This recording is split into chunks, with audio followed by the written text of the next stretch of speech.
Alright, we're going to talk about the history of East Africa. There is a lot in this presentation. I'm going to move fairly quickly and just try to unpack some of the major things. So one of the driving questions I want to kind of put in your mind right now is this idea of imperialism. And we're going to talk about that a lot throughout Africa.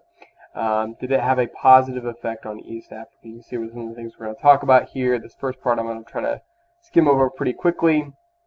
Before we get to imperialism, talking about what that is and how it affected Africa. So there were obviously groups of people that lived there for many, many years as civilization kind of developed. We've already talked about the ancient Egyptians, and people kind of spread out from there, one of the earlier civilizations. But civilizations began to spring up even in East Africa. There's a couple of different groups. There was this group in Nubia. Was one of the powers, and then they traded with the Kush. The Kush developed after them. So there's a couple different powers that have existed here. Most of this is pretty not as primary information to really know, but it's good context and background for kind of what we're coming to. There's this other power, the Axum power. Kind of interesting to read about them. There's a video here, so we're kind of in the area of Ethiopia. All these kingdoms traded. They would have some influence on, they would be picking up Islamic influence from the north. So some of that began to kind of move into this area. One of the interesting things that I think is maybe you've heard of Swahili before. Swahili is a mixture of native African languages called Bantu. So there are many, many Bantu languages in Africa.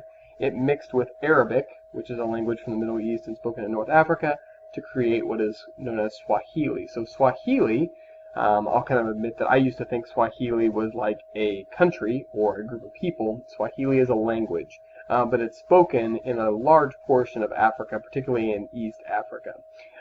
So if you've heard that word before, that's kind of where an Asian influence from the Middle East with Islam meets an African influence in Bantu languages to create something that's kind of a mixture of both. A couple of other groups that are talked about here. We're going to kind of move past that. So we enter this what's called the Age of Exploration. We're going to talk about this a lot, but this is whenever European powers aren't content with just what's going on in their own area, and they want to branch out, explore after resources, and that's what's going to kind of lead to imperialism that kind of comes up. So we see the Portuguese are kind of some of the first to arrive. They're looking for this route to India, and you're going to see even later on that Portugal is going to have an influence in kind of how they languages are spoken and whatnot. So they promoted Christianity, so they're going to try to not only trade with these people, but convert them to the religion, and just in many ways try to make what was civilization for them now present in Africa. So I like this picture a lot.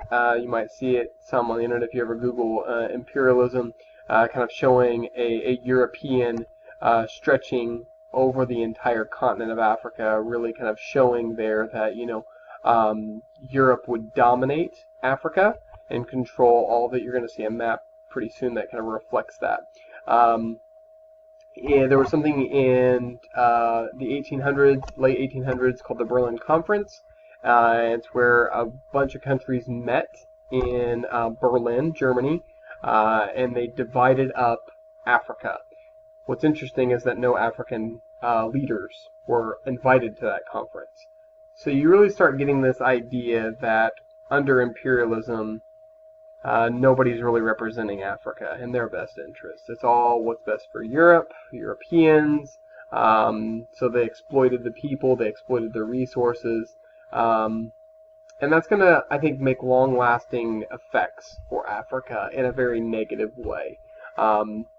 Imperialism didn't bring a whole lot of positive things. Now, it did bring maybe some stability as far as like government structure and bringing language and education and things like that. But I think some of those things would be mainly confined to the Europeans that were in that area.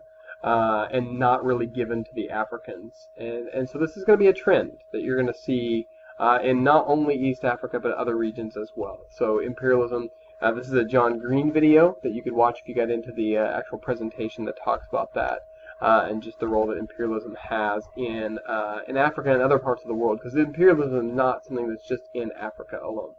Um, well, some of the African groups didn't like this, and so they rebelled because they didn't want these foreigners coming in and changing their way of life. So that happened.